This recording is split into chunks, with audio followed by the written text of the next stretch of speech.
Welcome back to the channel once again for another landscape photography adventure, and like I said at the end of my last video, you find me in Shropshire for today. So I've picked a location. I'm actually hiking up this hill that you can see behind me, and I want to check out that thing there. It's called Garstone, and just looks like a really cool sort of formation that may be worth photographing, but quite in the same style I suppose as my last video. All I've kind of done here is picked a hill, picked a pretty vague location, and I'm just going to head on up to it and just kind of see what I can find really. I've barely checked the weather forecast. I don't really know what to expect up there apart from my knowledge of this area anyway, but yeah, lovely to be back in Shropshire amongst all the sheep, of course. Really agricultural around here, and it's nice. I'll tell you why, because this is how I used to do landscape photography. I don't know, like back when I lived in New Zealand, and let's say when I was a little bit less experienced, and I kind of like it in a way. You know, you don't really know what you're doing, you're just picking somewhere that you think is going to be nice and heading up. You know, it's almost like I enjoy the uncertainty aspect of it. So yeah, let's head on up there, guys, and fingers crossed it is going to be photogenic. But like I say, I know the area. It's pretty nice around here.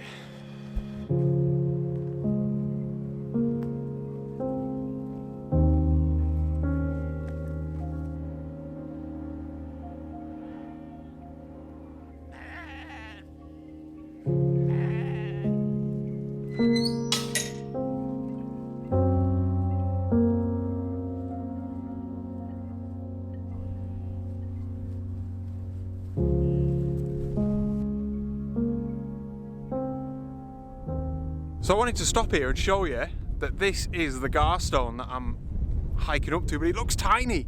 It's proper wound me up. However, I'm going to focus on it. See there, look, there's a person who's walking in front of it. She is giving you a little bit of scale. Oh, it's gone out of focus. Look at it there. So if you look at her, you can, I don't know, maybe get a bit more of an idea how big it is. It looks cool anyway, but I just thought I'd hike up to it, maybe use it as some foreground interest. If not, you see here, there's loads more of these sorts of like jaggedy, rugged rocks that are often so cool to use as foreground. It's been red hot here today in the UK, 31, 32 degrees, which for us is really hot. Blue skies, not a cloud up there. And because I said at the start I haven't really checked the weather forecast, it's completely changed. So I'd kind of planned to come out in those conditions and maybe get a traditional sunset, get some really nice light during the golden hour. It's gotten really gloomy, you know, on them hot days when it kind of starts to feel stormy and the clouds roll in and it goes really muggy. It kind of feels like that, but it's nice. We've got some really beautiful, foreboding, dark grey clouds over the Long Mynd and over the Clee Hill area. We've got some stunning panoramic views as well. So fingers crossed I can use some of these rocks as foreground, but I don't know, we'll see. It's this uncertainty that I'm after, this unpredictability, and I'm thoroughly enjoying it. So let's crack on and head on up to my stones.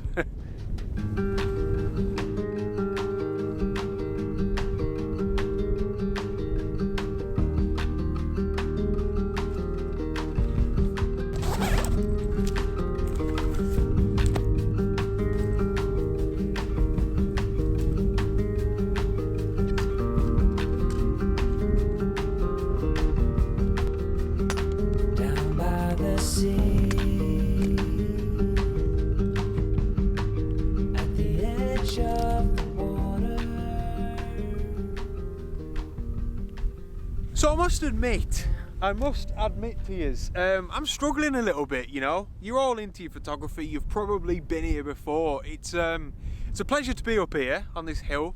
The views are outstanding, the light's very changeable, but I'm just struggling with the photography, you know, inspiration wise. I'm just not really feeling it. Which, by the way, if you're a beginner watching this, don't let that get you down. It's very natural. You know, I do this full time and it happens to me all the time. Don't let it ruin your passion for photography. You can't be like mad to take photographs all the time. Sometimes this just happens. In this instance, I must admit I was considering not taking any photographs, but to try and combat this lack of inspiration, I'm just going to try and do something a little bit creative. Now, I'm going to stick an image up on the screen here. If you watch my last video, you'll know which one this is straight away. But basically this was a long exposure shot, and upon editing it I really liked it, but more specifically I love the sky in that photograph. And you know, obviously I captured the movement in those clouds and it gave that sort of blurred long exposure effect, and I'm going to try and replicate that here with this photograph. However, I'm doing it as a composite, so it's a little bit more I don't know, technically complicated, I suppose, especially as far as this channel is concerned. I feel like most of my photography is quite simple. So I'm taking two photographs and I'm going to blend them both together. So the first photograph is for the foreground, second photograph is for the background. So let me just get my settings up here because I want to tell you it all properly. So the first image, I'm focused on these beautiful gorse bushes here, which really caught my eye because of the colour. You know, it's been quite grey over the past 20-30 minutes, and I think this is just going to add a little bit of vibrancy to the photograph, and it's going to contrast quite well with the sky. That's my plan anyway. So for the foreground, I'm shot ISO 320 f5.6 to give me a shutter speed of 1/100th of a second, which I need because it's quite windy. Simple as that. I need to freeze the motion in these gorse bushes here so that they're not blurred. Second photograph, exactly the same composition, but I've stuck my Nissi 10-stop neutral density filter on the front, and that's given me an exposure time of about 2 minutes and 20 seconds, which is purely just for the sky. You know, it's quite windy, and that's going to capture all the movement in them clouds as they move across, and hopefully, just like that photograph I showed you a minute ago, it's going to give us that nice blurred long exposure effect up there in the sky. But yeah, struggling a little bit, but it's nice to try and be creative and experiment a little bit with your photography. You know, if you kind of resigned to the fact that I'm not going to really get anything decent this evening, just play around a little bit. That would be my advice, you know. Mess about. You never know what you might find out about the sort of photographs that you take. And I used to love doing these sorts of long exposure photographs where I'd capture the movement in the clouds, and now I think I kind of strictly only take long exposure images when there's water. So it might be something I'd like to revert back to. But yeah, nice to be creative. Hopefully this one comes out all right.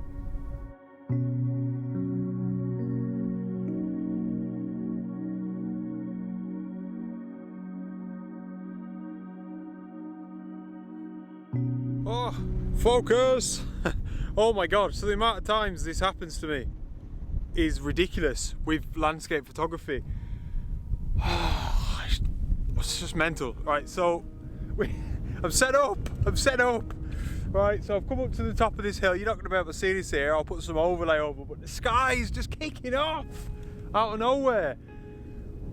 Oh, it's just, isn't it crazy how it works? Literally, genuinely, literally, 5 minutes ago, that's where I was sat next to my little gorse bush here. Feeling sorry for myself. No, really, not feeling sorry for myself, just wasn't really feeling inspired. And then the sky just starts lighting up. What time are we at? Must be about sunset, is it? 5 minutes till sunset. So I've ran up to the top of this hill, to this sort of trig point or pile of rocks that people have put here, which is making for a mint foreground, by the way. I've quickly stuck my 16-35 lens on the front. No filters or anything like that. That's going to do me. I think I'm at about 16mm, pretty wide. ISO 100 f11 at 1/3 of a second is capturing everything. I don't need to bracket. Fantastic dynamic range on the D7200. I was quite surprised by that, even though I love it. And basically we're getting this beautiful hill in the background here, which is called Caradoc, which is probably my favourite mountain or hill in the Shropshire Hills area. Mostly just because it's amongst quite a lot of flat land and it just kind of protrudes up out the landscape. It's class, whereas the Long Mynd over in that direction is just a load of hills. I hope that makes sense. Oh man, this is ace. So I'm gonna stick around. The sky's looking particularly nice. Even though it's quite cloudy, it doesn't always mean you're not gonna get a sunset. This is a fantastic example. It's really cloudy. There's a lot of low cloud, but every now and again you're getting breaks in those clouds and they're getting lit up by the sunset. This is mint. So I've got a pretty good feeling about that shot. It's going to be nice, definitely a lot more interesting because of the beautiful sky that's set on fire. Don't you just love it? Don't you just love it? Hope you like this one.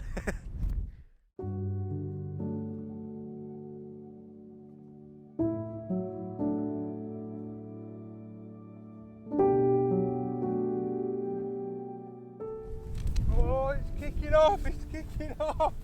Oh, I'm sorry I can't even talk to you at the minute. Oh my God, where do I put my tripod? Oh man. Right, I'm coming for you. Good God, what's going on? Right, sorry guys. This is as unprofessional as it gets, isn't it? Mental. Sorry, let's get the brightness up a bit so you can see my head. It's just kicked off. What are we? 10 minutes after sunset now. There we go. I've done nothing that requires any skill except from use my legs to run and to use my eyes to try and find something interesting in the foreground. But it's been very, very fun. I think I've just about got that shot. Basically, right, found him, little rock here, nicely placed to capture this beautiful sky here, which is still lingering. It just caught fire. It was incredible. So I've still got the same lens on, 16 to 35. I'll tell you what I did. You see I'm in portrait dimension here. The only reason I'm in portrait dimension is because I couldn't fit this rock and the sky in landscape orientation, which is just ridiculous. So I'd have probably preferred to shoot in landscape, but it was a case of either getting the shot or not getting the shot. So I had to bracket this one because the sky was a hell of a lot brighter. We got a big break in those clouds, and yeah, it was all just very, very bright. So 2 shots, and I'll blend them together. And again, like I've said recently, that's just an alternative to using ND grad filters. Oh man, absolute class. That's it now. It's gone. It's gone. It's all just been covered over by low cloud. Good stuff. Hope you like this one as well.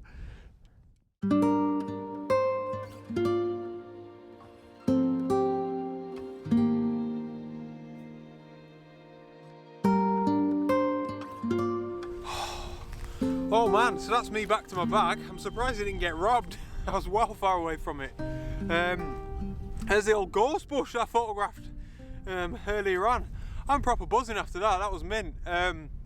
It proper is just what it's all about, isn't it? Like, I was feeling pretty rubbish, wasn't really inspired, and then everything just blew up. It's such a passion. The only thing I can liken it to, because I've never really been so passionate about anything, but like football. It's like your football team scoring, you're just like, run! I want to do like a Klinsman across the side of the mountain. It's mint. What an incredible passion. But been a bit all over the place this one, guys. Apologies, it's always just the reality of landscape photography, you know that. Thank you so much for tuning in. Please do comment below the video. I love hearing from you, and I'll be sure to reply. Also, if you don't have time to comment, if you could just give the video a quick like, it really does help out my content on YouTube. And yeah, I'll stop asking you to do stuff now. I'm just glad that you've watched, and I hope you've enjoyed it. Thank you so much, and I'll see you on the next one, which is going to be from somewhere very special. Out.